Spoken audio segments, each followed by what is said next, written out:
It's time now for the morning trade, and we're taking a look at Coinbase. And while some of the analysts are still positive, we do have some big news from at least one headline. So joining me right now, Schwab Network contributor Sam Vadas is here taking a look at an analyst that is turning bearish on Coinbase. That's right. One analyst and a double downgrade now, Nicole, for Coinbase. So this is coming from the folks over at H.C. Wainwright. So from a sell, I should say from a buy now to a sell. So that's two notches and a price target of $300. So right now we're sitting at about 372.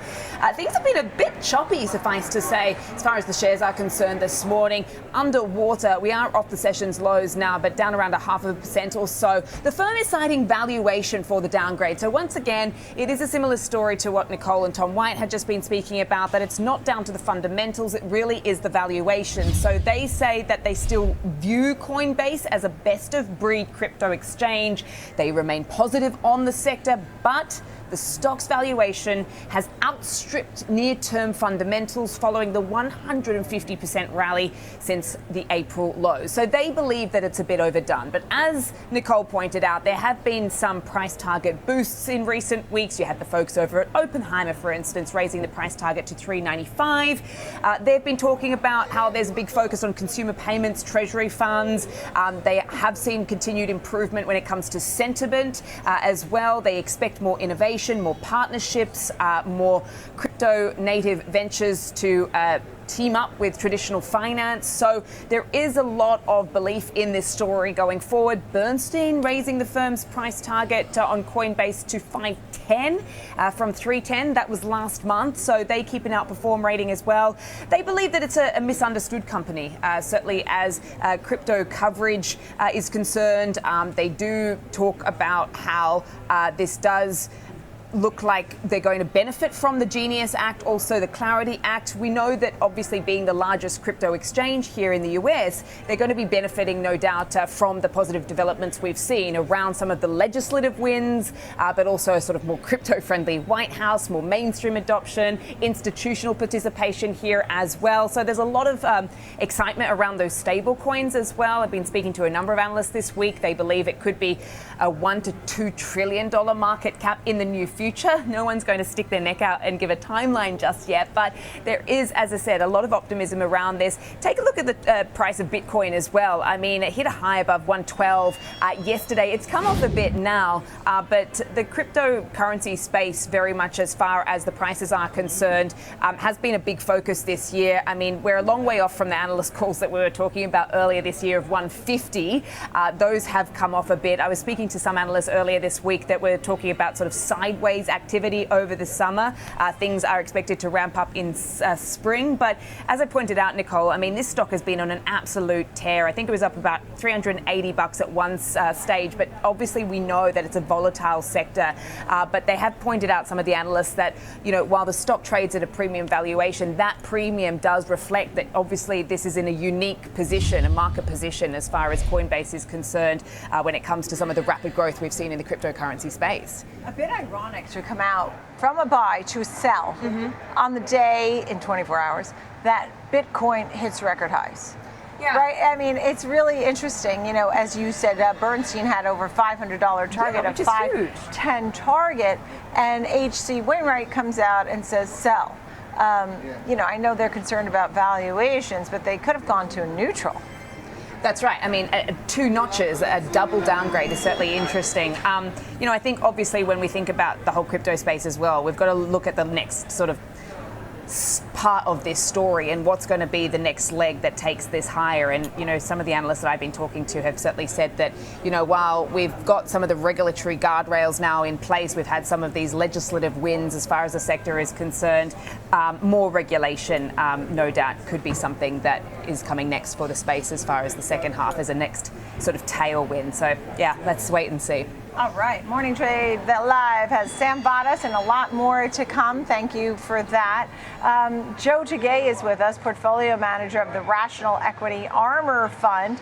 And we have an example trade on Coinbase. We just talked about the yin and the yang. Which way are you going to go with your trade today? Well, both, all of it, I guess you could say. Just gonna let the market take me where it leads. I think that's the appropriate way to do it. Yes, we did get a downgrade. There's also been recent upgrades. I'm just gonna be looking past that. I am looking toward the future here. I do think recent Washington advancements has been good for the crypto space.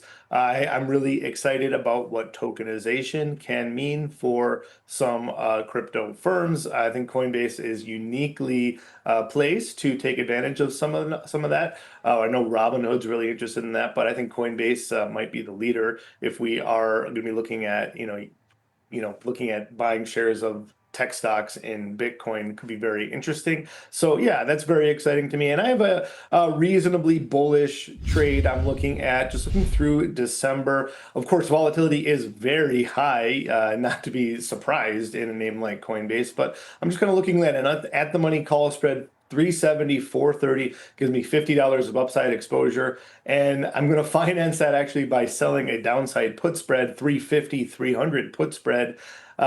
Very expensive options, of course. I'm going to actually only pay $1 to have $50 of upside exposure from 370 to 430. Now, I am, of course, risking $50 of downside exposure down to 300. Yes, that is very risky, so I'm aware of that, but I am just naturally bullish in Coinbase right here. It does have a lot less risk than owning the stock outright. I am capped out on my maximum loss down at 300. If I bought the stock, number one, I'd be losing from 373 all the way down to 350. So I don't have that exposure. And then I'm also capped out at 300 here. So for me, it's a much better way to be in a name which has had such a big run up recently, a lot less risk to put on the table, given what we know about just the market right here and, of course, Coinbase in general. All right. Thank you for that. Appreciate it, because we didn't know which way you would go with that. And pretty exciting for the folks who love Bitcoin to have seen it go over 112,000. I mean, so many have been saying 120,000 was the next stop. Could be the next, will be the next stop. So we have to wait and see. What's your big picture market thought here? We've been hearing seasonality being a big part of it, that these 2 weeks, week 27 and 28, going all the way back to 1990, are strong weeks historically. What are your thoughts on what might drive this market?